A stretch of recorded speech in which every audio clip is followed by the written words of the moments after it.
Hello, you guys.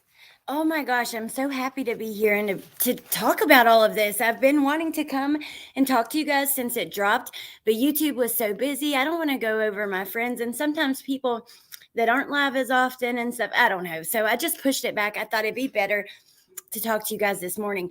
And I have compiled so much stuff for us to go through. I mean, a ton videos, posts, interesting TikToks, things from Twitter, things from the police, things from the university. Even DeSales did a statement.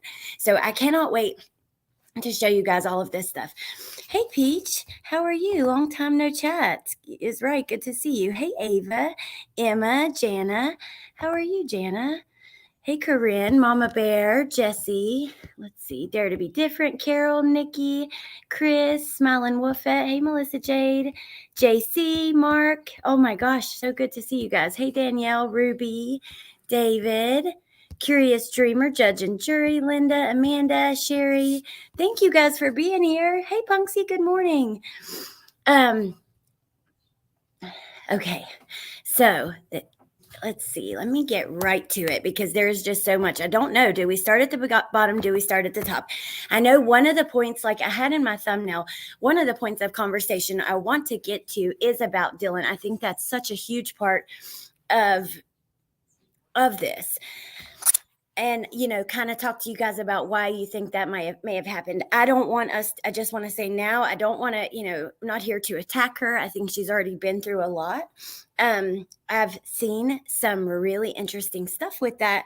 So yeah, I'll show you what I found. I think that we will start, let's see. We're going to start, I think, with this new article. So all this from yesterday when this affidavit come out, everything after it is stuff that I wanted to talk to you guys about, and it's just there's a lot. But the first thing we're going to start with is at the bottom, and it's this new article that I just read like right before I came live, and this was so crazy. Okay, so Idaho suspect in student murders thoroughly cleaned vehicle, also seen wearing surgical gloves multiple times outside of family home, source says. Hey, Jane Doe. Hey, Mary. Good morning. I've seen people go into shock, but it was hours before police were notified. So, of course, will be questions, but I still feel for everyone involved. Well, I'm going to show you guys. There is a person who's like speaking out in her defense that claims to be a close friend, and I'm going to show you what they've said and kind of what they think. That's part of all this. And I don't know. I have so many questions myself. I also grabbed that 3D animation of the house if we have time so we can try to look at it. But there is just so much.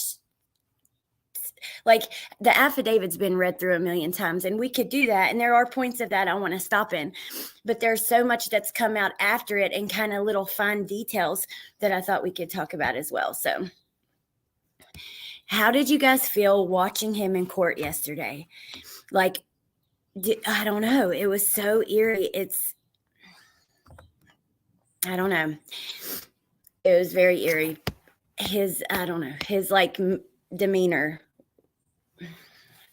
So the man accused of murdering 4 University of Idaho students in November had thoroughly cleaned the interior and exterior of his car and was also seen wearing surgical gloves multiple times before being apprehended, a law enforcement source tells CNN. Brian is currently the sole suspect in the gruesome stabbings of the 4 students. He was pursuing a PhD in criminal justice. We know that. He cleaned his car inside and out, not missing an inch. That is a quote, according to a law enforcement source. The source, who spoke on the condition of anonymity, was briefed on observations made by investigators during 4 days of surveillance leading up to Koberger's arrest at his family's Pennsylvania home on December 30th. As Koberger now remains behind bars in Idaho awaiting his January 12th status hearing, new details have emerged elucidating some of the suspect's movements in the days leading up to his arrest. What a word, elucidating. I like that word. A surveillance team assigned to Koberger was tasked with two missions, according to multiple law enforcement sources. Keep eyes on Koberger so they could arrest him as soon as a warrant was issued, and try to obtain an object that would yield a DNA sample from Koberger, which could then be compared to DNA evidence found at the crime scene. Koberger was seen multiple times outside of the Pennsylvania home wearing surgical gloves, according to the law enforcement source. In one instance, prior to Koberger's arrest, authorities observed him leaving his family home around 4 a.m. and putting trash bags in the neighbors' garbage bins, according to the source. At that point, agents recovered garbage from the Koberger family trash bins and what was observed being placed into the neighbors' bins, the source said. The recovered items were sent to the Idaho State Lab, per the source. Last Friday, a Pennsylvania State Police SWAT team then moved in on the Koberger family home, breaking down the door and windows in what is known as a dynamic entry, a tactic used in rare cases to arrest high-risk suspects, the source added. Now, you know why they do that, right? It's because at the end of the day, I was wondering why break out the windows and all of that, but I do get it. We have this dangerous person who is, could be armed. You don't know, could try to run because these charges will likely take away his entire life. So you want to catch them off guard. Hey, Jimmy, how are you? Good to see you. Hey, Teresa, people thought he looked so calm. I didn't. Interesting. You think he looked nervous, Teresa? Okay. So there he was at the court hearing. Steve Gonsalves, whose daughter Kaylee, which there's a 15-minute interview that came out, the full thing this morning. It was from last night on News Nation, and we can play that as well if you guys want. I have it here. So Steve Gonsalves, whose daughter Kaylee was among those killed, told CNN's Jim Sciutto in an interview that aired Friday morning. So this morning, nobody understands exactly why, but he was stalking them. He was hunting them, Gonsalves said. He was a person looking for an opportunity, and it just happened to be in that house, and that's hard to take. She had her phone right next to her, and she couldn't call 911. So these were just girls that went to sleep that night, and a coward, a hunter that went out, and he picked his little opponent that was girls. That's probably why the house was targeted. Gonsalves was in the courtroom for Koberger's appearance. He knows I want him to look me in the eye, so he didn't. He didn't give me that opportunity, Gonsalves said. He's scared to look at me in the eyes and start to understand what's about to happen to him. He picked the wrong family. Excuse me, you guys. Authorities spent nearly 2 months investigating before they were able to name a suspect. What do you guys think? That they were onto him before it was even December. By the end of November. That blows my mind. Why the internet's still out here blaming Jack D, Jack S, Anon, even Joe got a lot of, flack. So here's how they narrowed the search to him: DNA, phone records, and the white car. Now, this was a hard to take in the affidavit, and this article is just talking about, Dylan and what Dylan said. And we're going to get to that. So I think we'll be done with that article for now. Let me check on you guys. I don't think he will ever look at him in the eyes. Gonsalves' lawyer is amazing. I don't think he'll look at him in the eyes either. His defender is very good. I know. I saw that. And not only that, the family's hired, some people as well to help the public defender. They have an expert. He's going to have a decent team, which is good, really, because at the end of the day, we want him to have a fair trial.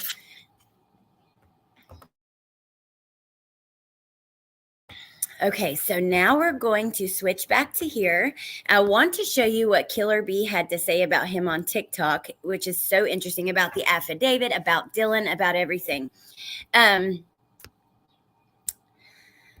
Let's see. But first, let me show you this. So DeSales University tweeted out that they have a statement. This is what they've posted on their, they actually have it on their, you can see here on their university website. So, statement on the arrest of Brian Kohberger. On Friday, December 30th, DeSales University learned of an arrest of Brian Kohberger in connection with the murder of 4 University of Idaho students.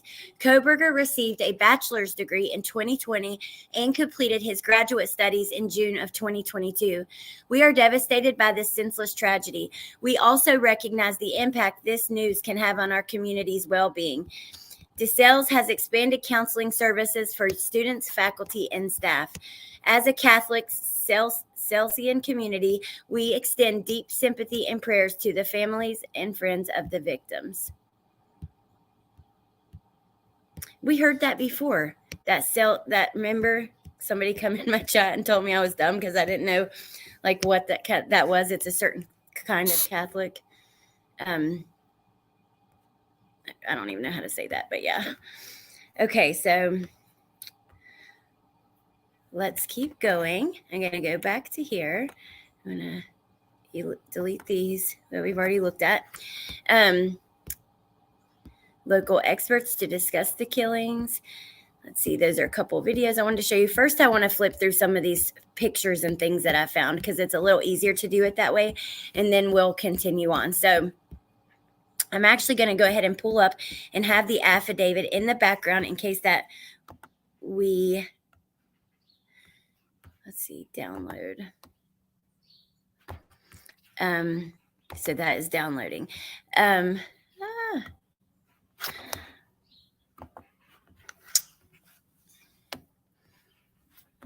So here's some tweets I found on Twitter. Joseph Scott Morgan, the forensic expert, says Sheath called it.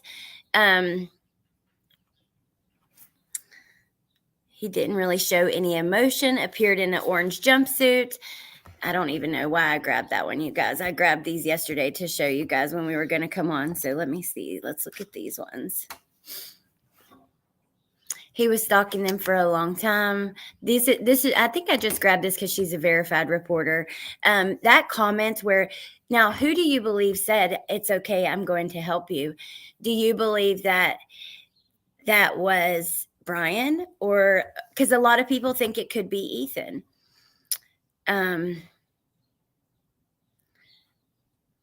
Here's some more tweets from verified reporters talking about him being by the house 12 times and then turning his phone off during the murders. Still, let's see, keep going.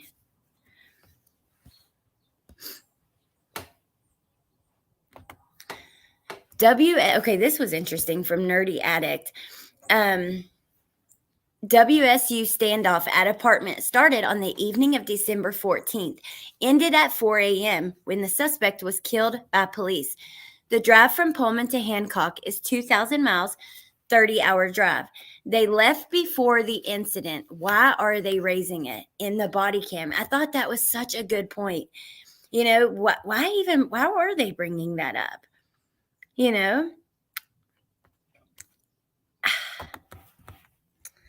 See.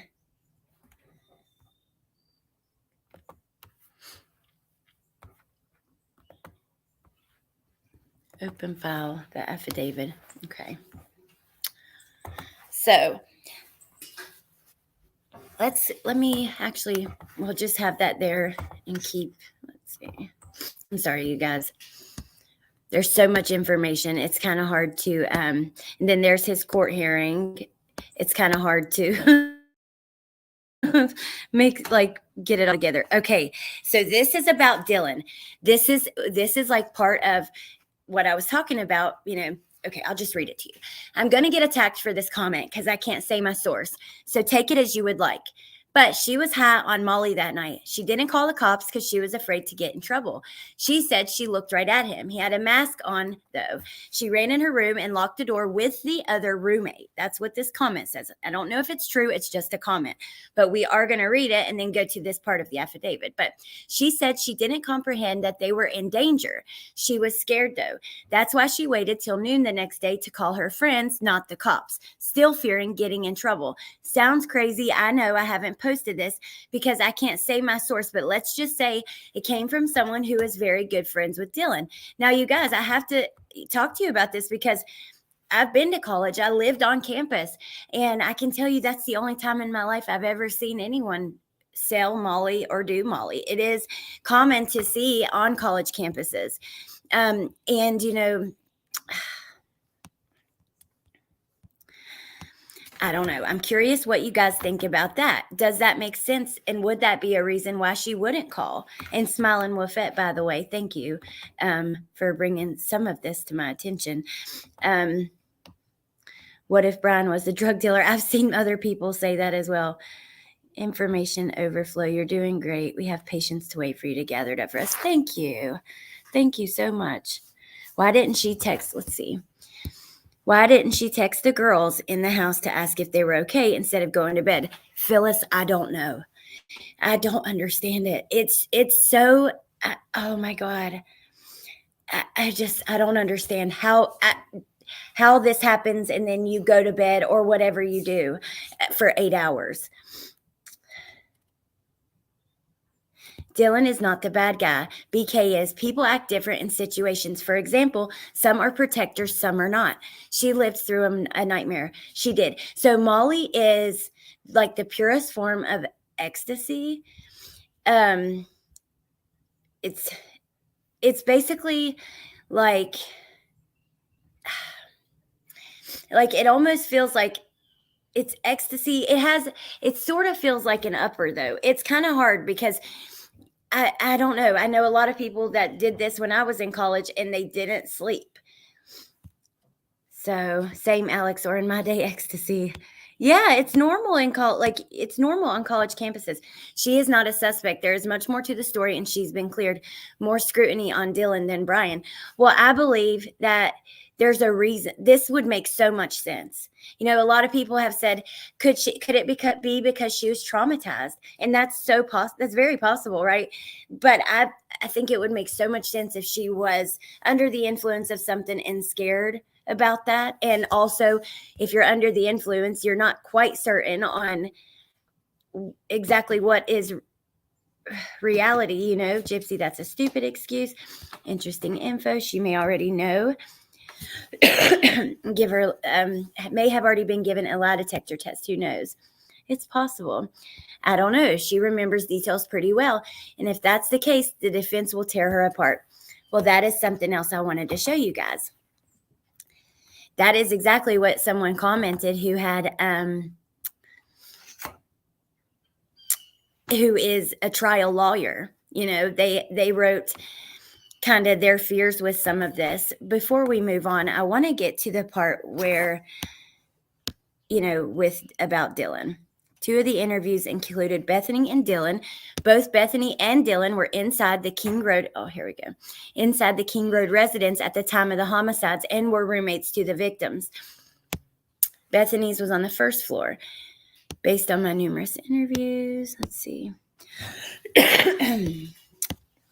Dylan and Bethany both made statements during interviews that indicated the occupants of the King Road residence were home by 2 a.m. and asleep, or at least in their rooms, by approximately 4. This is with the exception of Kernodle, who received a DoorDash order, and I grabbed those photos from, remember, we saw that before. It was a Jack-in-the-Box bag with her name on it. Dylan stated she originally went to sleep in her bedroom on the southeast side of the 2nd floor, which I'm so glad to see that Teresa was right about that. Teresa from Criminality actually discovered that Dylan's bedroom was on the 2nd floor. DM stated she was awoken at approximately 4 a.m. by what she stated sounded like Gonsalves playing with her dog in one of the in one of the upstairs bedrooms, which were located on the third floor. A short time later, Dylan said she heard who she thought was Gonsalves say something to the effect of, "There's someone here." This is just heartbreaking to read through, to learn about. I mean, number one, what sounded like her playing with her dog, could that have been some sort of shuffling or something like that upstairs? You got to remember, if she's on the second floor bedroom,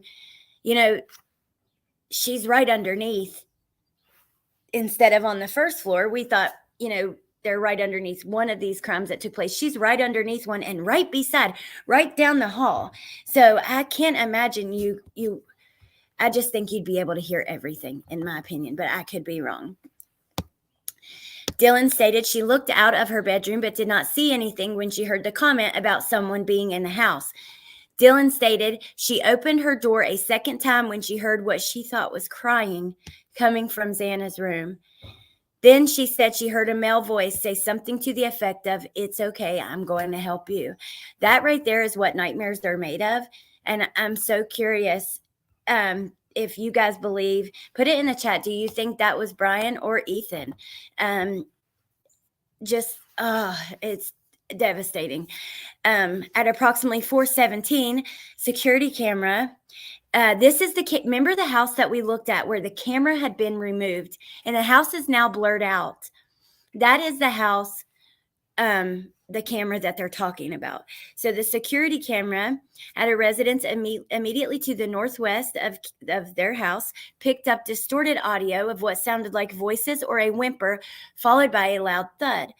A dog can also be heard barking numerous times. The camera is less than 50 feet from the west wall of Xana's bedroom. So here's the part. Dylan stated she opened the door for the third time after she heard the crying and saw a figure clad in black clothing and a mask that covered the person's mouth and nose walking towards her. Dylan described the figure as 5'10" or taller, male, not very muscular, but athletically built with bushy eyebrows. She stood in a frozen shock phase. That's a quote. So I'm assuming that's a quote from her. Okay. The male walked towards the back sliding glass door. Dylan locked herself in her room after seeing the male. Dylan did not state that she recognized the male. This leads investigators to believe that the murderer left the scene.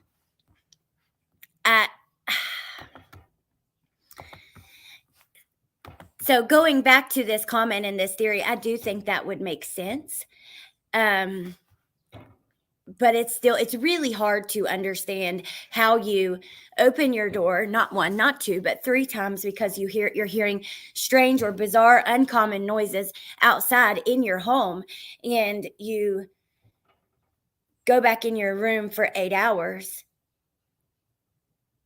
I don't know. It's hard to understand. It does. Oh my gosh. Thank you, Curious Dreamer. Affidavit reads like a horror script. It absolutely does. Kaylee's dad said there was a hell of a fight on the second floor. Dylan heard crying and talking, but no kind of struggle. Those eyebrows are hard to miss. Ooh, let's see. Hey, Mark. Mark says, what if she had let him in the house? Her actions gave BK exactly what he needs to create reasonable doubt. Mark, that is so funny, interesting, not funny, but so wild that you would say that, because that's exactly what I saw someone who, let's see, I think I've got it right here. They are a trial lawyer and they were given like their opinions. Well, let's flip through some more of these screenshots and we'll get to it. So this was in the affidavit. We hear about him trying to park right outside the residence, because this is the residence right here, right? No. Regardless, remember seeing them doing the tire tracks, and it was like a couple weeks later and everyone was like, they're just now doing that. There was a reason, because they were watching the cameras and saw him try to park in one place and then try to park and fail, and then he did successfully attempt a 3-point turn, I believe it was. And so I just grabbed that photo because I thought that was interesting to see again after seeing the affidavit. Here is one example, and I have a couple others I'll put on here in a minute, of the sheath that would have been left behind. Now, this is a good point to ask you guys this question. Do you believe that was intentional? Is it possible that he left this behind on purpose? Because maybe to throw them off? I don't know. I'm curious what you guys think. Hey, Mary. Sinister Soldier. Mark, he is actually retired detective. He has quite a lot of, he's educated, and, I like to, so that's why. He knows a whole lot more about this than a lot of us, this kind of stuff than a lot of us, you know what I mean? So it's interesting to hear from people with that kind of background. So here is, I thought this was kind of an interesting look. I do have the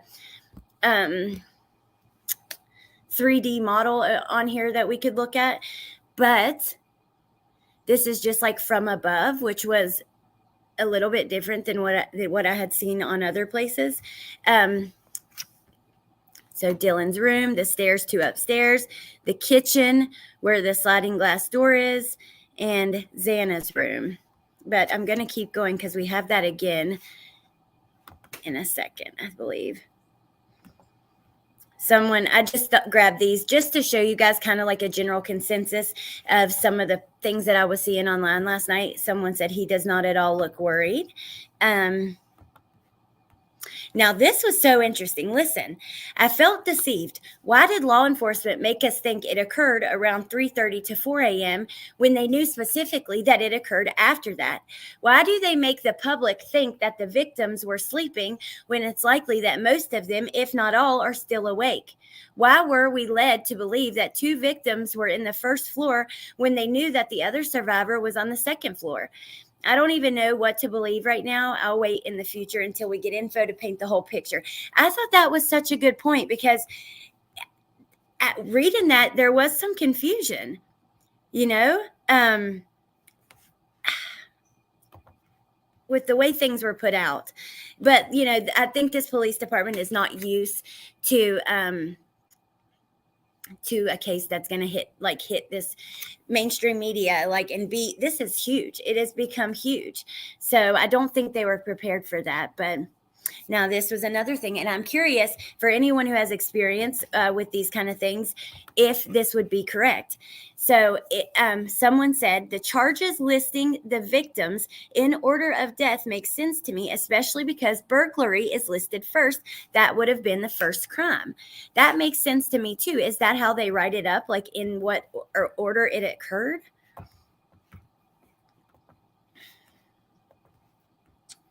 Let's see what else we have. Brian Enton, oh, this was funny, spoke with Latah County Sheriff. He says he has heard of nothing out of the ordinary with Kohberger in the jail so far. He says they are trying to accommodate Kohberger's vegan diet restrictions, but we are not going to buy new pots and pans or anything like that.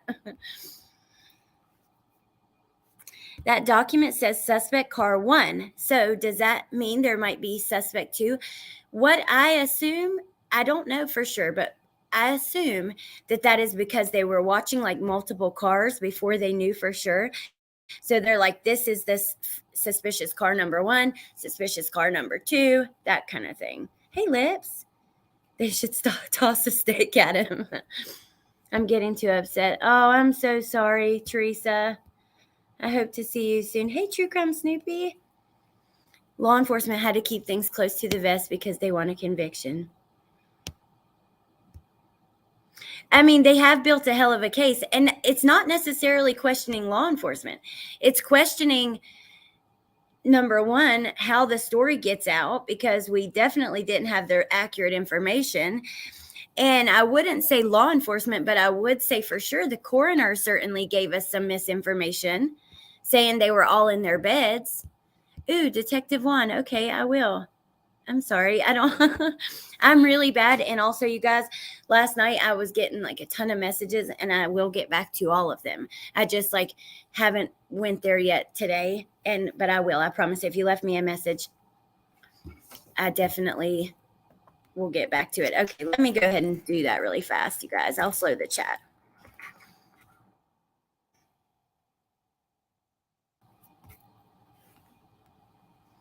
Just 1 second.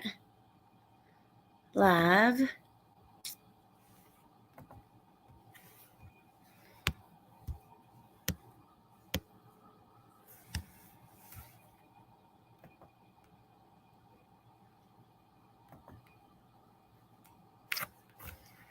I don't know if this is right. I just put slow mode on 60 seconds. So hopefully that will be good. ATS News, she said not all victims were in their beds or on their respective floors.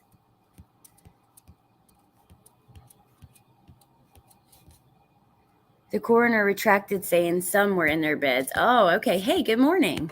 Yeah, at first she said they were all in there. Stranger, Alex Erickson and chat. A stranger is in your home with a mask on at 4 a.m. What would you do?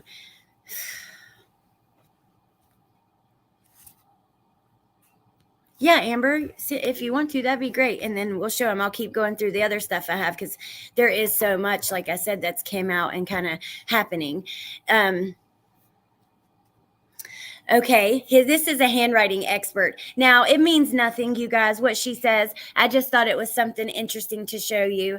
Her Dr. Moselle Martin, 35-year handwriting expert, author, artist, pianist, photographer, all that stuff. She says, other than Fox News, folks at the local cafe asked me about Brian Christopher Koberger's handwriting. I explained he seems to have a lot of resentment, especially towards females, from an incident that occurred when he was under age 18. Could the victims have been surrogates? How do you know that as a handwriting expert? I don't know. I don't have a clue, but it's still kind of interesting. Okay, now, remember, this is so frustrating. We hear that the FBI is who directed them to pull him over. Well, then yesterday we hear, no, it wasn't the FBI. Then there's another article. Fox News literally put out an article. FBI asked the police officers to pull him over. Then they put out an article. The FBI says they did not ask him. Then they put out a third article, which I'm going to show you. It's at the end, where they say FBI didn't ask, but an FBI task force did. So I don't know. It is chaos with that. Now, here is something wait, did I actually just screenshot it? No, I didn't. So let me show you guys. This is just Sheldon Kernodle had posted this. It says, now that the affidavit has been released, I ask everyone to put yourself in our family's shoes. I will continue to ask people to donate to Xana's scholarship endowment to honor her memory and keep her legacy alive. And you don't even need a link. You can donate. Here it says you go online to the U Idaho, or checks can be made to this address, or you can call with a credit card at 208-885-4000. So I did want to share that with you guys. Look at this right now. Trending, Dylan, Xana, Moscow homicide. That yesterday it was the same thing. I've actually never seen anything quite like this. Here we have, did the Idaho 4 have any deliveries? That was an old post that she had posted. And then this verified reporter, Stacy Wheeler, a DoorDash delivery from Jack in the Box came for Xana at 4 a.m. The killings occurred right after. How did Xana eat her food and go to sleep so quickly? Doesn't sound like the house was asleep to me. Now, I wondered, could her fight started in another room in the kitchen I don't know. We actually don't know. But remember, the reason I asked that, because of those photos that were going around that Duty Ron and Ed Wallace, who were experts, seemed to think were blood. Other people did not. But the blood that was the supposed blood coming down the kitchen counter. And like that, you remember that photo of like I don't know. It just makes you wonder. But there's that Jack in the Box bag.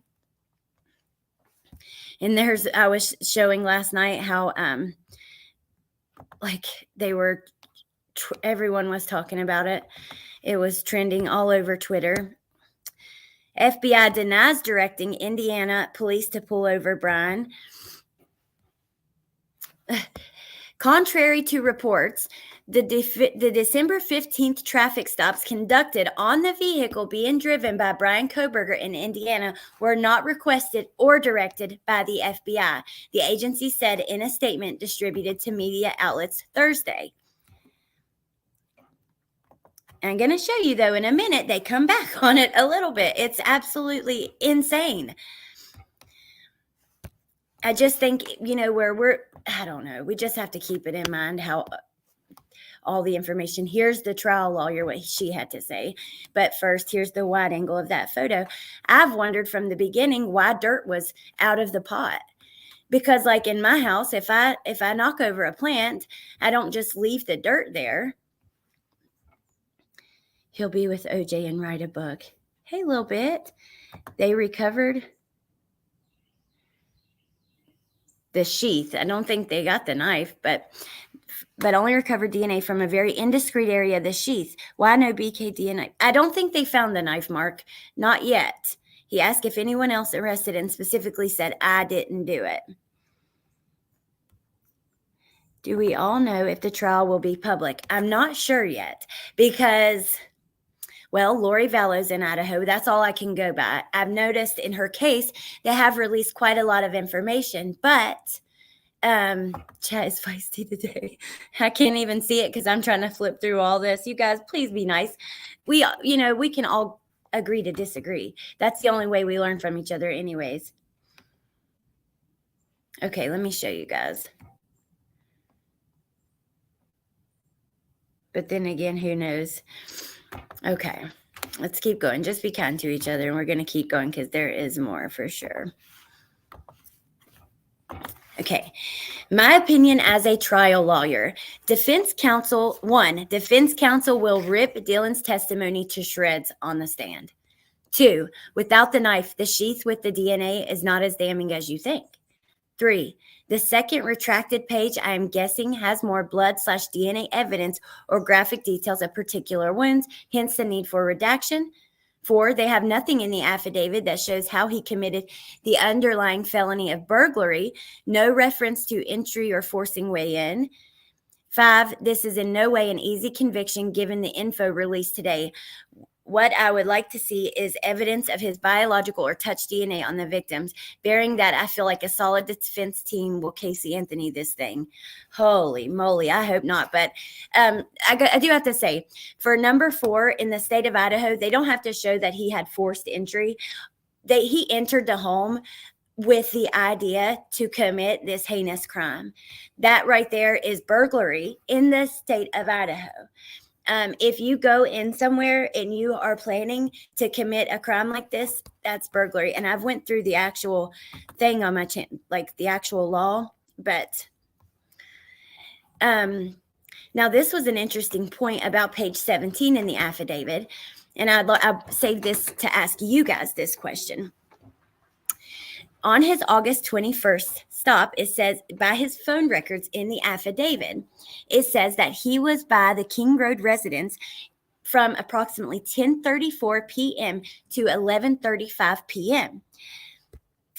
At 11:37, this is when he was stopped over the seatbelt, the traffic stop that we talked about before. Is it possible that he had ever been in the house? This person says, could he have been invited or acted invited? And because so many people are in and out of the house, was this how he knew the layout? And was this the first time his phone was in the area? It said it pinged in the area 12 different days and times. Could this be when he decided he was going to start stalking? And we know the rest. Regardless, I thought that was interesting. Could he have been there? Or was he just outside watching for that long, which is possible? Also, after the crimes, around the time that the police were coming, around noon the next day, he went to Kate's Cup of Joe. And I'm going to show you someone who lives in the area posted like a Google Maps. It's interesting to think of what he did with the weapon. We also know he went one other place, but could he have disposed it there? Here is that Kate's Cup of Joe. And then you see it's like right on the edge of this water, like a big body of water. I guess it's Granite Lake. There's Kate's Cup of Joe. And that's where he was at while the police were at the home. I can't believe he went back the next morning, you guys. We haven't even talked about that. What do you think about that? What was he doing? Was he going back to look for his sheath? Was he going back to look and see if police had been by there yet? And I guarantee his mind was completely boggled when he looks and sees that no police are there. There's literally nothing happening at the home, because he runs into this girl. It's just so bizarre. You don't leaving a witness behind like that. I can't believe it. And maybe he did it to torment her, for the rest of her life. Maybe he did, are we giving him too much credit though? Like just with the knife as well, saying maybe he did that on purpose. I believe he put the knife and the clothing in the lake. I hope they can search it. Here's Melissa. Do you think he went back out of shock that the cops hadn't been called yet? He wanted to see what activity was going on. Was he contemplating going back in for the sheath? I think he expected cops. 100% agree with you. And yes, I think he went back. I think he was completely surprised that there wasn't a big scene going on there. And I do think he probably did contemplate going back in for the sheath, unless he left the sheath on purpose. Because I've thought about that as well. Could that have been something to throw them off? He left a little bit of his DNA. Where is our Woofie? I don't know. I think she tried to call me this morning when I was trying to get like an hour more of sleep after I got Bentley off to school. So I got to call her after this. We never know why he went back. Unless he talks about it, you're right. I mean, we can sit here and theorize, and it's hard not to. I mean, so much of this just doesn't make sense. Just the fact that he walks into a house with that many people inside to commit this crime, DNA was found under the snap button. I only saved that comment because it went with this post, but they show, the snap button in this picture. So this is where the DNA was found. If you look right here, it's see, there's the sheath, a Kabar U.S. Marine Corps sheath with the snap button. And there it is, open. I'm surprised that's the only place it was found, to be honest. But now where's this knife,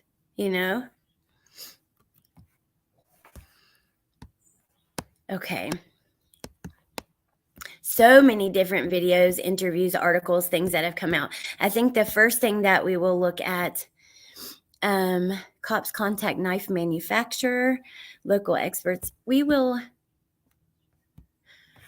wanted to show you this as well. Remember, I told you that the DeSales University where he went has a page on their thing. The University of Idaho does as well. And this, for anybody, any sleuths out there, anybody who wants to look, they have lots of pictures from the vigil and memorial. You can go on here, flip through them. It says there's a whole photo gallery. I'm actually going to link this in the chat because there are hyperlinks to the family's GoFundMes, the scholarships. There's lots on this page. And if anybody wants to take the time and look through some of those photos, you can. You never know. He really could have went to one of those functions. I don't know. I would suspect that he might, but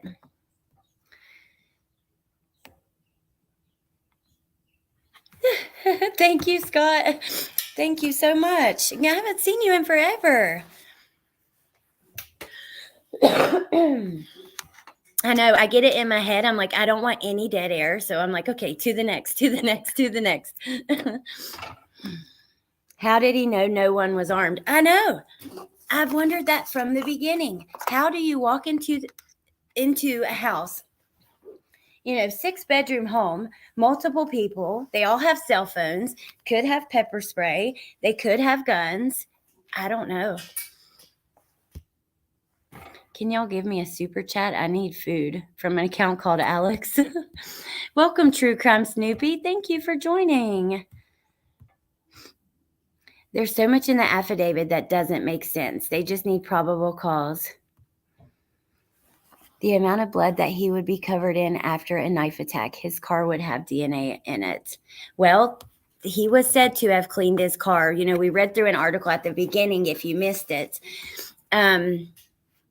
He was said to have cleaned his car like very well. A couple times was said to have been seen outside the home with surgical gloves on. Okay, let's keep going. Back to here.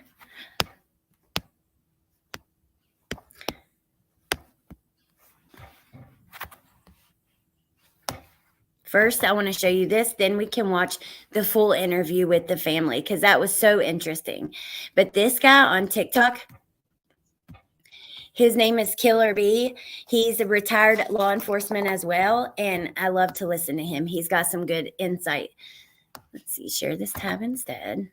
Call the police sooner. Why didn't the roommate? This is just him trying to be like kind and compassionate towards Dylan. Then I'm going to flip to his next one, which is more about the affidavit and has more interesting information, but still wanted to watch. The bad guy called the police sooner. I'm wearing my detective's hat as well as my dad hat on this one. The affidavit says she sees him, but it stops there. Thank you, Punksy. 21 years old, she's just a kid. I love you. I'm guessing, but likely comes from a small town and hasn't seen a whole lot. I don't know her history or any trauma she's suffered. I have to check him out. Any blame you lay on her is not going to bring those kids back. Both roommates that survived have been scrutinized as being suspects, and they did the right thing. They survived. Maybe her phone wasn't in her room. Maybe the suspect threatened her. Maybe she fainted and knocked herself out. Scrutiny like this high-profile case brings will be hard for anybody to endure, but especially on a kid. The important thing is she's a witness, and she's alive, and she's safe. Please don't participate in any hateful behavior on her, because both roommates been put through enough. Okay, so why didn't the roommate that saw the bad guy call the police sooner? I'm wearing my detective's hat as well as my dad hat on this one. Just to kind of be compassionate towards her. If you guys are on TikTok, you should go. I don't know why. I get all of his videos, so I thought I was following him, but you should go check out his page. At the top, he has a couple pinned videos that have to do with like people sneaking stuff in your drinks, stuff that you need to see that would keep you safe. So definitely go check him out. So this was about why didn't they call sooner? Here we go. So the Idaho affidavit's been released. I posted it to my Twitter if you want to read it. All of my links are at killerbtactical.org. At the scene, they collected a knife sheath to a K-bar knife. They got DNA. Thank you, April. The snap. It was laying on the bed next to one of the victims. Probably the first victim, but not the intended target. Another reason why I think he got his target and left. So he believes that where the sheath was probably the first victim. See, because I'm really curious about that. And is that the way they write up affidavits in the order of which it occurred? That could be a clue to that. But also, I think Dylan's testimony is a huge clue because, thank you, Jesus, Wolfie's here, because she then sees him go towards the sliding glass door, you know? So he, in my opinion, I believe he left at that point. I'm sorry, you guys. I know chat's really busy today, and it's hard to see your comments, and I hate that. But the surviving roommate sees the suspect walking down the hall and passes her. She froze. She said he was about 6'1" and had an athletic build, but not muscular. He was wearing a ski mask, but he had big, bushy eyebrows. The witness says the suspect was clad all in black. They got a shoe imprint that are consistent with Vans, skater shoes if you don't know. They then use cameras to basically track the car all the way back to Pullman. They're able to get a plate. The plate comes back to the suspect, and the suspect's been stopped in that car several times, showing that it's his. It also looked like he was renewing his tags from the state of Pennsylvania to Washington. The officers wanted to know if he was stalking his victim, so they've pulled phone records showing his location. Basically, if your phone's on, every few seconds it contacts the nearest tower and says, "Are you here?" "Yes, I am." It shows he's been very close to that area several times. The night of the homicide, his phone goes dark for several hours during the homicide. Then it comes back on. Agents in Pennsylvania do a trash pull at the parents' house. Trash is abandoned property. You don't need a warrant. They get a DNA sample from the dad. They get a sample that's this much of a match to the DNA that was found on the sheath. Keeping in mind, officers put the bare bones on affidavits. There's going to be so much more evidence, from digital evidence to forensic fiber evidence, DNA, Social media, there's going to be a lot, especially if they had this much just starting out. So the Idaho affidavit's been released. Okay. There's a couple more videos he has that are interesting, but this full interview, which they posted a couple little clips from it last night on their YouTube channel, but the full interview was not released until this morning, and it's really good. So I do want to make sure that we watch this together. Let's see. Y'all can hear the birds out there. Share screen again. Attention parents of children diagnosed with autism or ADHD. Attention parents of children diagnosed with autism or ADHD. Recordings just. Oh my gosh. Hey, it's Dana from StreamYard. I'm so excited to announce that. And thank you, all of you, for doing this and giving us this opportunity to touch base with you. I know this has got to have been Tammy. One of the most difficult days of your life. Steve, let me begin with you. Your reaction after laying eyes on the person accused of doing this horrendous crime against your family. I just looked at a guy that looks like a normal, everyday, kid. I mean, I didn't see anything there that caught my eye. I just was overtaken by the fact that I was in a courtroom going over a case that had to do with two people that I cared and loved about. It was a little. This interview, they are really. I feel for them so much. It's got a very somber feel to it. I think, it's a process. We've seen, and they've had to do their grieving process in front of the world. The whole world is watching, and it's heartbreaking, but I do think that they have some good stuff to add to the conversation. A little bit unreal, but I was just overtaken by the moment. Christy, I can imagine that is an understatement, being overtaken by something. You're in a club no one ever wants to belong to. There are so many others across the country who have been through what you've been through and say the same thing. It's unbelievable. They're numb. Does that sum up how you felt? Can you tell me what you thought? I expected to feel just this immense amount of hate. And I'm sure that will come. I think that I'm a little bit in shock still. But looking at him, I just felt nothing. I mean, I just looked at him like, and I couldn't take my eyes off of him, his every moment. And I just could not believe that he has done what he has done. I hope he felt that. You guys know, like when somebody's watching you or looking at you, you can feel them looking at you. I hope that he felt that. I disagree. They should have stayed off YouTube like the other parents, I think. Well, they never really got in with YouTubers. It was more mainstream, which now they have with Olivia. I haven't watched that interview. I think it dropped though. Have you guys seen that? There is no justification for Dylan not calling 911 half an hour later. You guys, I don't understand it either. To me, I mean, it makes no sense. How do you go to bed after that?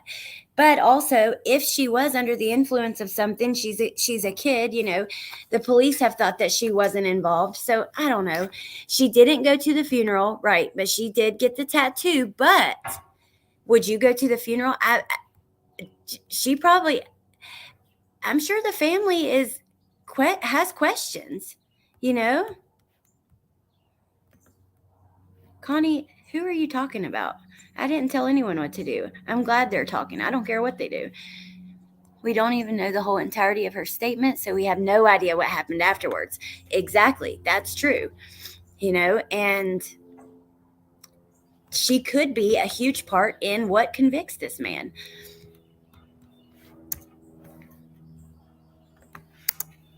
And I had a sick feeling for sure. It was very emotional, but on the other hand, I just was numb. I expected him to be a bigger monster and a more intimidating. I mean, I'm like, oh, this okay, is the Hallie. guy. Yeah. This is the guy that murdered our daughter. Are you going to be okay with continuing these court hearings? Are you going to show up at all of these court hearings? This is a lot. It's a lot to process. Before this, you were just parents of a, couple of really great kids and living the American dream. I didn't think that was a great question for now. Are you going to be okay are you going to go to all the courts? I was surprised by her answer, but. And now there's this new normal in your life. I think we'll lean on the prosecutor to tell us if the information's going to be to a level. Like I've already told them what I'm comfortable with hearing about the family house. I don't want to hear any of the gory details. So there'll be certain days that we're there and certain days that we check out. Can't blame them. We have Shannon that will keep us in tune with that as well. And we have other family members that will be going on some of those harder days. They feel that they can be there because we know it's a long road, but no judgment. I can't blame them. I was just surprised. I would have figured they'd say we will be at everyone, just knowing, like having known them up to this point. The drive for us, but we'll do it every day if we have to. We just don't want to give them bad details.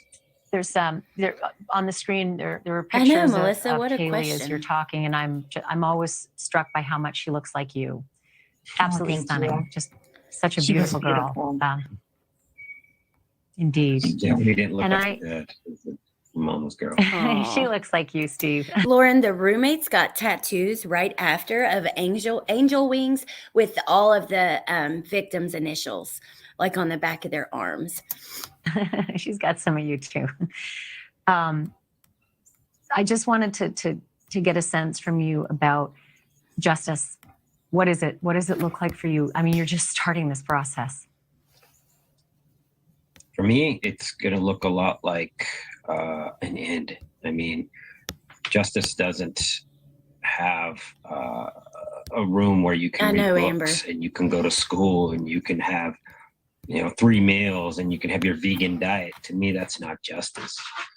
Justice is when you leave the planet and the whole world is able to rejoice and be. What a good point, though. Listen, and they say it in a minute. She's like, if I could call my daughter, that'd be great. I mean, it's, to me, I don't know. But then again, it's like punishment.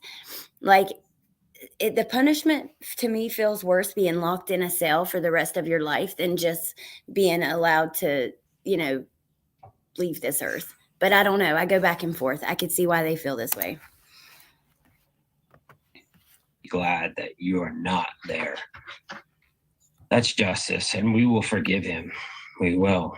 We're not going to have that heavy weight on us. We will forgive this individual, and we will, but he has to pay for what he's done. And it's not just our daughter, it's all the victims he needs to pay justice to. And that's all I can say about it. Yeah. Christy, it's always a shock to face the person who's alleged to have committed these horrendous acts and changed your lives forever. If you could say something to this person, what would you say? I just, I wouldn't want to give him too much. But I mean, I would tell him that, he destroyed our lives in an aspect. Does he realize what he has taken from us, from these 4 families? I mean, Ethan was a triplet. Maddie was an only child. Xana had siblings. Kaylee was one of 5. She was the middle child. She had 2 older siblings, 2 younger siblings. Just the immense loss. I mean, did he really think? I mean, he did really think about it, which makes it really hard. But why? And I would add to that if you were looking for cruel girls that were bullies to you through your life when you were struggling, you picked the wrong girls. My girls have been through a lot, and they weren't the ones to pick on somebody that because they were overweight or they were struggling and people weren't. They were actually the ones to stick up for you. So now that's part of why I wanted us to watch this. Person if you were looking for vengeance on. Remember all the rumors that we heard about these girls being bullies. We heard constantly, time and time again. We heard the rumors with this case, it's unbelievable. It's actually really sad, especially for true crime. I mean, talking about things, speculation, theorizing, that kind of stuff is normal and it's fun. That's what makes true crime so interesting, right? Having the conversation, figuring out, why would this person do this? Why does their brain work this way? Why did they make that choice? Why did they choose that person? Why, whatever. But the rumors and the blaming people and the lies, the straight up lies, it has to stop. It's not fair. It's not fair to the victims, to the families, to the viewers who care and invest their time and their hearts into this. But we hear now, like I said, I'm going to go back a second and listen to this, remembering what we've heard about them being bullies and about the young lady, Hannah, who had OD'd on the sleeping medication. Through a lot, and they weren't the ones to pick on somebody that because they were overweight or they were struggling and people weren't. They were actually the ones to stick up for you. So yeah, you picked the wrong person if you were looking for vengeance on some people that were mean to you in your life, and you picked the wrong community. And we're gonna have to hold you accountable for that mistake.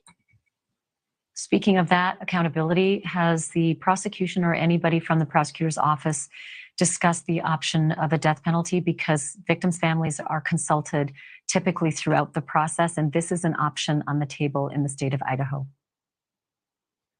We've talked with them. We've had multiple meetings.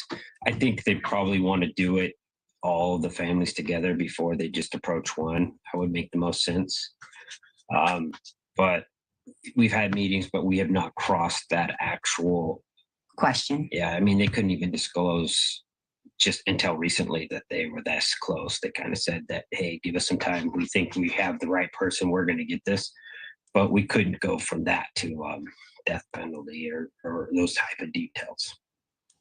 Do you both have a feeling as to how you would respond to that question once the prosecutors put it to you? Absolutely. Yeah, we know. We're glad that we live in Idaho. Definitely. I'm assuming that you are in favor of the death penalty for this defendant. If our daughters could switch places with him, and I'm saying Maddie is my daughter, we'd do it in a heartbeat. If they could sit there and have 3 squares, a place to live, and we could call them, we could write them letters, they could watch TV, they could get educated. I would love if Maddie and Keely were doing life in prison right now. Yeah, so at least we could talk to them. That's not. They'd be breathing. A punishment equivalent to being. So that's interesting that they have not yet spoke with the families about the possibility of the death penalty. I don't know. I could definitely see him getting the death penalty, but we shall have to wait and see, I guess. Death penalty decisions are hard. You never know if you might be cutting off the ability for another family to get closure. Wow, Ava, I'd never looked at it that way, but in case he was involved in other crimes or something like that. I just wonder if when they arrested him and he asked, was anyone else arrested, was he worried about a certain girl? Tanya, I don't know, but I think with him studying serial killers the way that we know that he has, it's possible that was to throw them off. My heart aches for them too. Hey, West Virginia Holler Girl. Jail and prison is terrible, whether you're eating pinto beans or bologna or peanut butter. Meat is a luxury in jail. I'm also an identical triplet. That's half your identity. Oh, I thought about that when we heard that he was a triplet.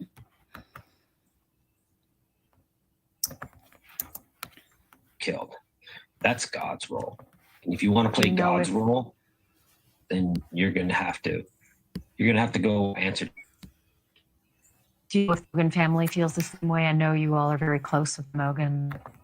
We have not talked to them about that. I was going to call her last night, and I did not. So I'm not sure. Easy to talk about. I'm not sure, but I have a feeling that that they will, but I can't say that for sure. They're very forgiving. I want to ask. Family. It's incredible to hear the words forgiveness out of your mouth, Steve. It floors me. It's extraordinarily magnanimous. you're a very strong family if you're able to be there today, especially on day one of this process, seeing him for the first time. Okay, you guys. I would love to ask your attorney, Shannon Gray, if I can. Shannon, was there anything in the affidavit you didn't already know about? Are there things that you know more about than the public knows now? Well, I think there were a lot of things in the affidavit that we had no idea about. The DNA and the sheath, we had suspected some things. The identification, I think we had suspected. But there were a lot of things that, there was quite a bit of information in that affidavit. I was actually surprised there was so much information in the affidavit. Okay, so we don't really get any more new information there. I'm going to copy the link and drop it in chat. I want to move forward because I have a few other things I want to show you that are quite interesting, before we're on here too long. Let me get back to StreamYard. I lost it. There you are. Okay. Here is that link. So you guys have it. It's a News Nation interview. Okay, let me show you guys. I want to go to Jennifer Coffindaffer's Twitter for a moment because she's actually who shared the article about the task force. This FBI asking them to be pulled over stuff is quite confusing, and it's hard to make sense of it all, but she's got some interesting stuff here. Well, look, she just tweeted 9 minutes ago. Let's talk pings. While not precise, it's strong circumstantial evidence of his activity, placing him near King historically and the day of the murders. Also, no cell activity during the window of the murders is telling. This is important, but DNA is the dagger. So we know that she is retired FBI. She does a lot of interviews. I think she's done a couple last night. She says, let's talk DNA. DNA found on sheath was his father's. Wait, what?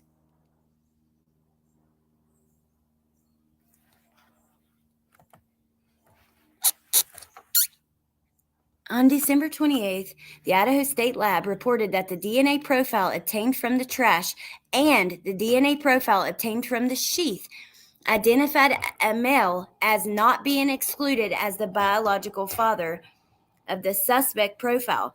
No, they used the DNA on the sheath to make the suspect profile. I don't think that she's right here, you guys. And we could go back to the affidavit and look, but the way that they got the suspect profile in the first place, so if you look here, right, what she's highlighted, identified a male as not being excluded as the biological father of suspect profile. They're not saying that both of these DNA are the father. They said that the DNA in the trash and the DNA from the sheath identified. Yeah. What do you guys think? What do you hear from that? What do you get from that? His father's DNA was not on the sheath. She's wrong. It's Brian's DNA, meaning his dad is on record in a genealogy thing. So no, they actually got his dad's DNA from the trash. 99.98. Father-son team. It's possible. I'm going to look into the history of some of the people here, but they must be looking at him. Let's see. Trash DNA is 99.99 match as being father of suspect. Okay. That is what I'm thinking too. Let's keep going though, because there's some really good stuff on her page right here. I haven't even seen this stuff that was we've been live while she's posted this. Then she says, let's talk Dylan. 21, late. What does that mean? She's late. Let's talk Dylan Mortensen. 21 years old, late. Possibly under the influence, face-to-face with stranger in Black feet away, froze due to fear, locked herself in bedroom. She said, I believe Dylan passed out from trauma, fear, or stress. To think you could be killed is gripping. I know. So we know that she has talked a lot about her past, and she was attacked. Then she has a thing here about the fight, flight, or freeze responses, signs, causes, and recovery. That's quite interesting. Then she says, she shares the interview we were just watching, and says it's not justice for him to have a TV, vegan diet, see family and friends, receive an education. Mr. Gonsalves so well said. I thought this was a sincere, non-dramatized interview of one of Brian Kohberger's students. There was a change in BK after the murders. We're going to click that in a second, but let me show you what I wanted to show you first. So DeMar Hamlin is awake, by the way, you guys, and neurologically intact, which is awesome. So even after the release of the probable cause affidavit, we still don't know how Brian Christopher Kohberger acquired this house or occupants as targets. Mr. Gonsalves said there was a connection, but he was not ready to speak about as of yet. I think that connection may be the nexus. So I had this screenshot to show you guys too. I don't know where it went. The Mad Greek, just this person talked to the Mad Greek, and they said that they do not recognize the murder suspect or recall serving him. We actually may have looked at that yesterday. They're going to have to watch him closely. Okay, this is it. Potato. FBI task force with FBI. Bottom line, a pretext stop. Glad that's settled. So here is Fox News for the third time, you guys, on this subject of did the FBI direct the police to pull him over? Okay. First they come out, Fox News comes out with an article saying, yes, they did. Then they come out with an article saying, no, they've denied it. So now let me show you guys what they've said. Idaho murders. FBI denies directing Indiana police to pull over Brian Kohberger. A law enforcement task force asked Indiana police to make the traffic stops. A FBI surveillance team an FBI surveillance team tracked the murder suspect Brian Kohberger and his father on a cross-country road trip. The source tells Fox News that members of the task force investigating the murders in Idaho, a group which includes the FBI, had Kohberger under surveillance as he and his father drove from Washington to Pennsylvania. Members of that task force, the source noted, asked authorities in Indiana to pull the pair over to get a closer look.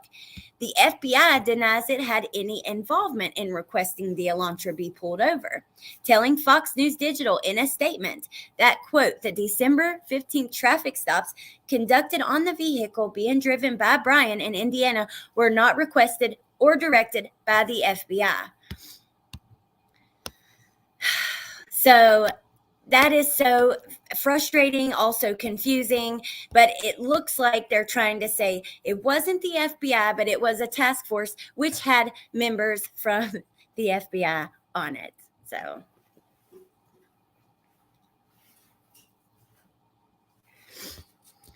Alex, I worked 7 years undercover and with the DEA. We did pretext stops regularly to identify subjects. Wow. Okay. That is so interesting. So it's more of a normal thing. Maybe it really did happen, and maybe, I don't know. Fox first reported they did, then they edited the article yesterday at 2 p.m. I know.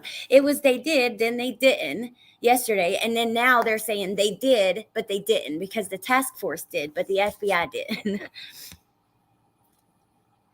I just cannot. That comment, you guys, I'm going to help you. I don't know what to think about it. Yeah, it's super annoying. So what do you guys think the truth is then? You know, I don't know. Fox is stupid, you say. Okay, let me keep going on back to, let's see. I'm going to get that link from Jennifer Coffindaffer. She did yesterday do, let's talk about these traffic stops. Law and Crime received a recent statement saying FBI didn't request them. Okay. She said she was on News Nation at 8. That's what I was looking for. She, to go through the affidavit. It would be interesting to hear it from her perspective. But the last thing we're going to do is look at this, and then I'm going to let you guys go for today. I think we would try to go through a lot, whether I sped through it or not. But, you know, I don't like to leave you guys with like a lot of dead air, or you know what I mean. I know that that's not fun to listen to. It seems like they are saying this happened within such a short amount of time. If the task force was led by law enforcement and not FBI, FBI will deny they were responsible for telling police what to do. I watched a video where it looked like one of the troopers put a tracker on the trunk. I would not be surprised. The comment earlier she read was Dylan was scared to talk to police till she came to her senses, and Bethany called the police over. That's true. While under the influence, again, reasonable doubt. That's a good point. I get low blood pressure and faint. I don't know what is going on or what happened for minutes to hours. It happens. Oh, I bet they did too, True Crime Snoopy. I cannot wait to see what they found in his apartment. Okay. I haven't seen this interview, but it looks like, here, let's see. Yeah, it was pretty crazy. So you guys, this is one of his students. Wow, that he was teaching. Yeah, it was pretty crazy. I mean, I was, just like sleeping here on the couch in my parents' house, and I woke up to all these tweets that were like, oh, they got the guy. And of course, this has been something that everyone in Pullman has been following, everyone in the whole Pullman, Moscow area. And so, I look on my phone and I see the guy's name and I see the picture and I'm thinking, that looks a lot like my TA who's also named Brian, but that would be crazy. And so I went and I checked my email, to see the emails I'd had with him and the name match and everything. And yeah, hey, Valerie. It was just like totally jarring, totally shocking to realize that this person that had been, kind of grading my papers was, allegedly this like horrible murderer.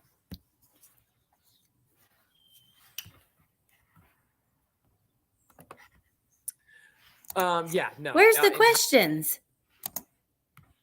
Entirely, all our interactions came in the form of the class, and not even like office hours. Like it was all within the confines of a lecture hall. He was pretty strict as far as grading goes. When he came into class, he was very, not super mentally present. He would stand up at the front, look at the ground. He had a lot of like, responses he would give people rather than, maybe something he had thought up on the spot. It seemed like he would be, he'd come in knowing what he was going to say to like most interactions. And then when he would grade your papers, he would be grading you on what he ended up calling like a higher standard, but it really felt like what the heck, Kelly? Like he would have graded himself as a PhD student. And so that was just kind of like, we were all annoyed by him. And so I knew his name, I knew like, oh, TA Brian, like he sucks to this. Like he's grading us too harshly. And that was like an annoyance, but obviously beyond that, we just thought he was a little weird and kind of, a bad grader.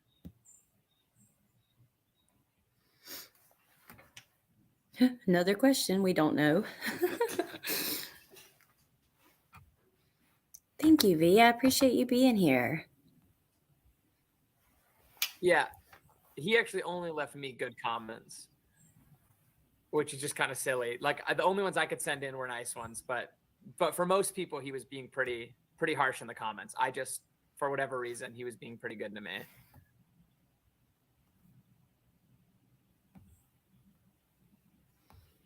Yeah, actually, we had, our professor was big on the idea that like, if we're all going to be attorneys someday, then we have to know how to argue our case. And so he scheduled a day where everyone, came in ready to argue to get their grades up, and he brought in Brian and he was like, all right, go at him. And he had Brian stand up and everyone was, like a few people were on his side because they wanted to keep their high grades and not like have questions be cut out or whatever. But for the most part, it was like, half of a 150 person class just asking him all these real critical questions and he would answer. And he'd actually, he tried pretty hard to defend himself, which was the kind of thing that our professor loved. He wanted the like courtroom environment. Imagine that. That's pretty interesting looking at where he's at now. I have to pause for just a moment. Someone said, I'm out, you're victim blaming. Number one, if you're out, be out, okay? You don't have to announce it. We are busy watching something and talking to each other. Number two, No, I'm not. I literally was so nice and said, I don't want anybody in here like attacking her or anything like that, because we don't know the rest. So whatever. You obviously didn't listen, but okay. Sorry, you guys. I'm going to keep it going. I just don't like that, because the victim blaming is something that that really bothers me when you see that, and you do see it. We saw it horribly with Shanann Watts. And so, so there was just a period of class where we were all sort of arguing about this. I mean, it wasn't like yelling or anything, but it was certainly conflict, you know? Whatever this question is. So you could be creative. Use your imagination. Yeah. We just, it would have been about a month before winter break when like the murders happened. And we didn't obviously build our framework for this around that, because we had no reason to connect him to that, you know, at the time. But definitely around then, he started grading everybody just 100s. Not like you pretty much, if you turned something in, you were getting high marks. And he stopped leaving notes. It was just, you know, he seemed preoccupied is what I would have said at the time. And now obviously he seems like he was probably pretty preoccupied. But wow. But it was, hey, misbehaving, welcome. It was much easier. You turn in whatever you wanted pretty much, and he was just grading them up and sending them back. Like, hey, Shauna, yes, we see you. Hey, Shar. Yeah, absolutely. He probably, that I saw, he was always a little bit spotty on whether or not he'd come to class, because he had, you know, whatever PhD stuff over the top of it.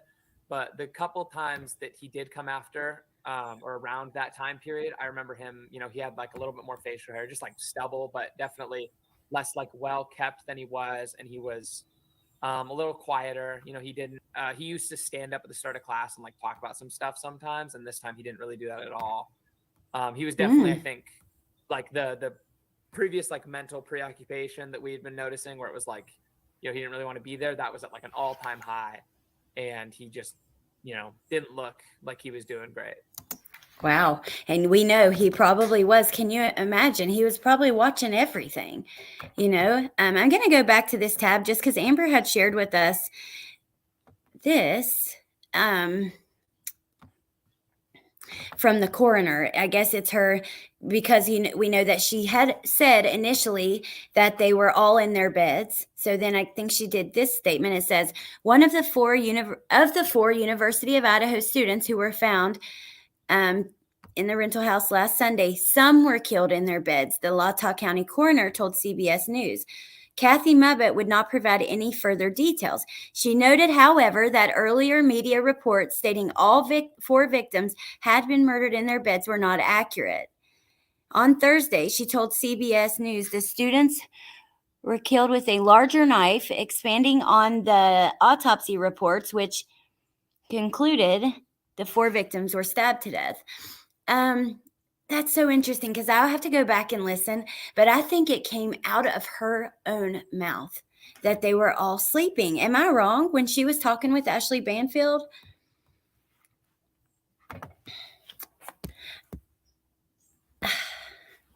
I don't know. And as we end, because this was the very first thing I read, but the newest thing I had seen, this is an article from CNN that said that he thoroughly cleaned his vehicle and was also seen wearing surgical gloves multiple times outside of the family home.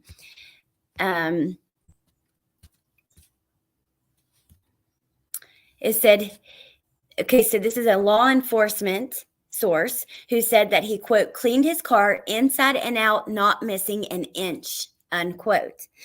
The source, who spoke on the condition of anonymity, was briefed on observations made by investigators while they were surveilling him.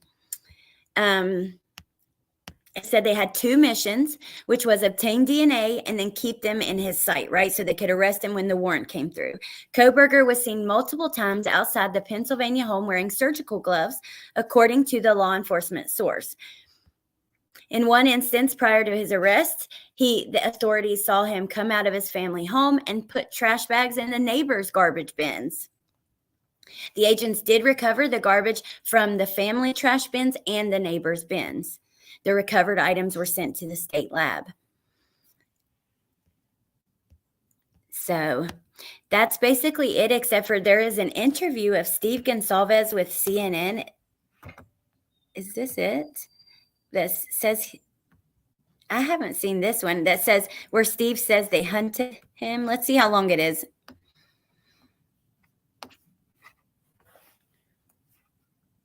I'm not even sharing the right tab with y'all. I was reading all this. I'm sorry, you guys. CNN This Morning, weekdays at 6 Eastern. I do want to ask you before we go, you were in court. You had the chance to see Kohlberger, perhaps to look him in the eyes. I'm sorry, What you were you guys. feeling at that moment? I was pretty angry. I was pretty heated. I wanted him to look me in the eye. He knows I want him to look him in the eye. So he didn't. He didn't give me that opportunity when he was back in his home state, Pennsylvania. He did turn around and look for his parents and not me. He didn't give me that. So I think he's understands that I'm not going to see something in his eyes that I want to see. You know, I want to see an innocent man, but I feel like he's scared to look at me in the eyes and start to understand what's about to happen to him. Yeah. You know, he picked the wrong family, and not scared of a conflict, and we're not scared. We're not running. We're coming at him, and the defendant has his hands full. Did you sense anything from him, any emotion in that moment, in that courtroom? I did. I sensed somebody shocked and scared and not prepared, like almost like a sense of like, this is nothing like I thought it was going to be. So his mannerisms, his body language, I'm pretty in tune with certain guys. I've played sports my whole life. I've been in different gyms. I've been in conference rooms with white collar. I can sense confidence, and I did not sense that at all. I sensed somebody who was flaring, scared, and worried.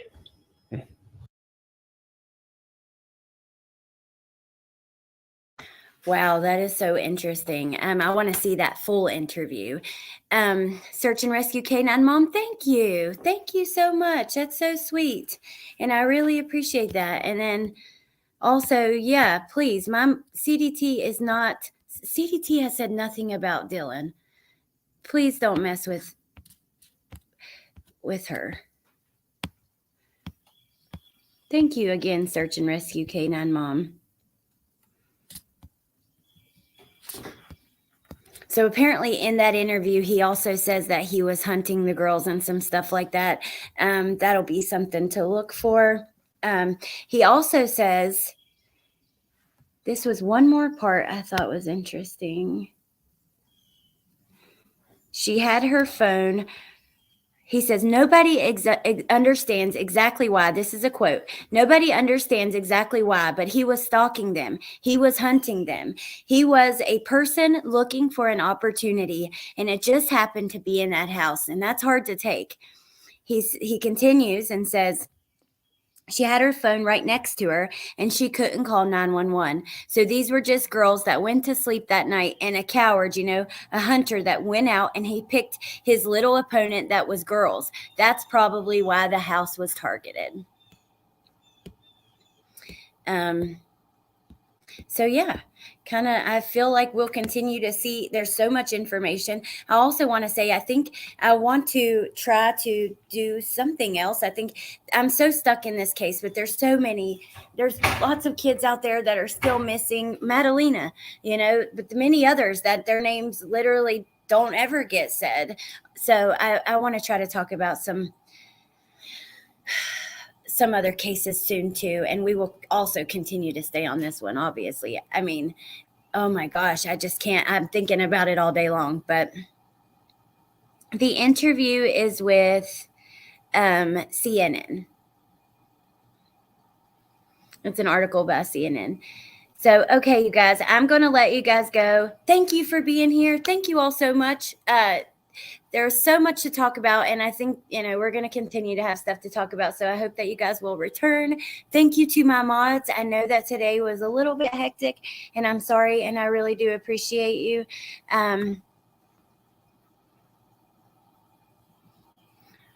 Just more pay. Oh my gosh. Okay. I love you guys. I'm going to let you guys go. Thank you for being here.